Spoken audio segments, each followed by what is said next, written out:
दुनिया को सुनाने के लिए अपनी आवाज़ ऊंची मत करो।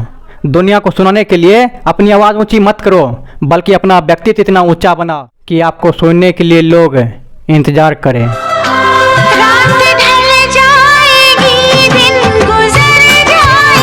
मुश्किलें आदमी को तोड़ने के लिए नहीं, उसे तराशने के लिए आती है। तेरी चाहते तेरा अंदाज दिल। एनसीईआरटी गणित क्लास 10 एक्सरसाइज 3.6 क्वेश्चन नंबर 2 का 1। ऋतु धारा के अनुकूल 2 घंटे में 20 किलोमीटर तैर सकती है और धारा के प्रतिकूल 2 घंटे में 4 किलोमीटर तैर सकती है। उसकी अस्थिर जल में तैरने की चाल तथा धारा की चाल ज्ञात कीजिए। तो इसमें बोल क्या रहा है, अस्थिर जल में तैरने की चाल तथा धारा की चाल दो ज्ञात करना है। सबसे पहले ये हमको मान लेना है। यहाँ लिखेंगे सबसे पहले हल, उसके बाद लिखेंगे माना कि। तो माना कि ऋतु की तैरने की चाल x किलोमीटर प्रति घंटा। उसके बाद क्या बोल रहा है, तथा धारा की चाल। तो हम भी मान लेंगे तथा धारा की चाल। वो x माने हैं तो इसको मान लेंगे y किलोमीटर प्रति घंटा। तो हम तो मान लिए हैं तैरने की चाल और धारा की चाल। ऋतु जो तैर रही है उसका चाल अलग है और धारा की चाल अलग है, तो दोनों का ना हो जाएगा ऋतु और धारा की चाल x प्लस y। ऋतु और धारा के अनुकूल चाल, मतलब ये धारा है, ये जो पानी चल रहा है ये तो एकदम चल ही रहा है, और उसमें ये लड़की जो तैर रही है उसका चाल अलग होगा। आदमी बनाने का कोशिश हम करते हैं, ये लड़की हो गया। ओके, ये धारा का चाल अलग हो गया और ये लड़की का चाल अलग है। तो यहाँ क्या हो जाएगा, धारा ऋतु की चाल क्या है x किलोमीटर, तो x हो जाएगा, और उसके बाद धारा के साथ जो बढ़ रही है उसका हो जाएगा y। धारा की चाल हो गया y और ऋतु की चाल x है, ये हो गया। अब यही धारा जो है अब उल्टा बढ़ रही है, मतलब ऋतु जो है ये ठीक है, इधर जा रही है, ठीक है, लेकिन धारा जो है इधर आ रही है, इधर।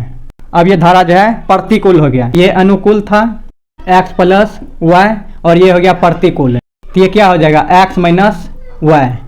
लड़की जो है सीधा तैर रही है और धारा जो है उल्टा, तो ये हो जाएगा x माइनस y। तो यहाँ लिख लेंगे ऋतु और धारा के अनुकूल था, मतलब उसके साथ साथ अब उल्टा हो गया, यहाँ होगा प्रतिकूल चाल।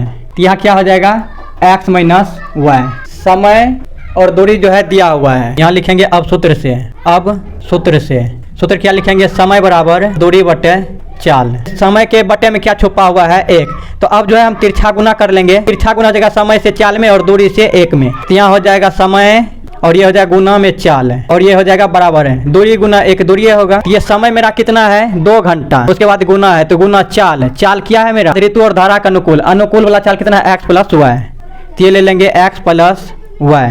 ये पूरा क्वेश्चन में है, हम गुना दे चाहे नहीं दे कोई टेंशन नहीं है। ये बराबर दूरी, और दूरी कितना है 20 किलोमीटर। तो इसको हम हल करेंगे तो क्या हो जाएगा, जब भी गुना में रहता है तो इसको हम बराबर की साइड वाला को हम कटा सकते हैं, क्योंकि इधर गुना है तो इधर भागा होगा। 2 एकम 2 है, 2 दाएं 20 है। तो ये हो गया 1 गुना x प्लस 1 गुना y बराबर ये 10। ये हो गया समीकरण 1। फिर से यही सूत्र पर हम बैठाएंगे, ठीक है। ये जो है पहला कहाँ तक था, 20 किलोमीटर तैर सकती है, यहाँ तक था।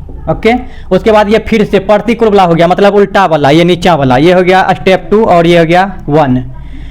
तो धारा के प्रतिकूल मतलब x माइनस y वाला ये लेंगे। तो क्या है, तो समय कितना है, समय कितना है उसमें भी 2 है, तो यहाँ 2 ले लेंगे, और प्रतिकूल है मतलब माइनस में, तो x माइनस y हो जाएगा। उसके बाद बराबर में कितना तैर सकती है उल्टा 4 किलोमीटर है। हकीकत है धारा की चाल और अपना चाल, ये स्पीड बढ़ जाएगा, ये उल्टा है तो दम पथरेगा भाई, दम खड़ाएगा ही। तो 4 किलोमीटर ठीक है। तो इसको अब हम हल कर लेंगे। 2 है इधर गुना में, तो इधर हम कटा सकते हैं। 2 एकम 2 है, 2 दूनी 4 है। 1 गुना x होगा ये माइनस x y गुना 1 y हो जाएगा, बराबर में ये 2 हो जाएगा। ये हो जाएगा समीकरण 2। समीकरण 1 और 2 तैयार हो चुका है। अब इसको हम किसी भी विधि से बना सकते हैं, वैसे विलोपन विधि से ही बनाएंगे क्योंकि आसान वही है। तो यहाँ लिख लेंगे समीकरण 1 और 2 से।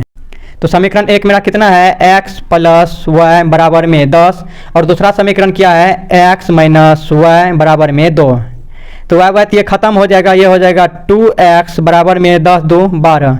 तो ये 2 जो है गुना में है तो इधर कट जाएगा, 2 एकम 2 2 2 6 के 12। ये हो जाएगा x बराबर 6।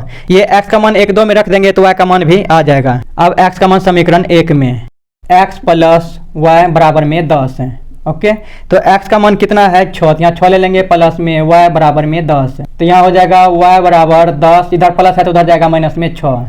तो ये हो गया y बराबर 10 में 6 घटाएंगे 4। ओके, x का मान और y का मान आ चुका है। सवाल में क्या बोला था, तैरने की चाल तथा धारा की चाल ज्ञात कीजिए। तो हम लिख लेंगे अतः अस्थिर जल में तैरने की चाल तथा स्थिर जल में तैरने की चाल x किलोमीटर प्रति घंटा। तो x का मान कितना है 6, तो यहाँ लिख लेंगे 6 किलोमीटर प्रति घंटा, 6 किलोमीटर प्रति घंटा। उसके बाद क्या है धारा की चाल तथा धारा की चाल।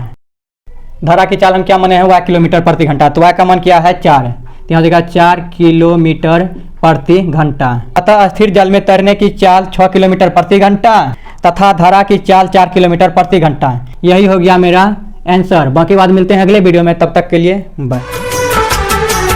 कर दुआ के दिल रह पाए।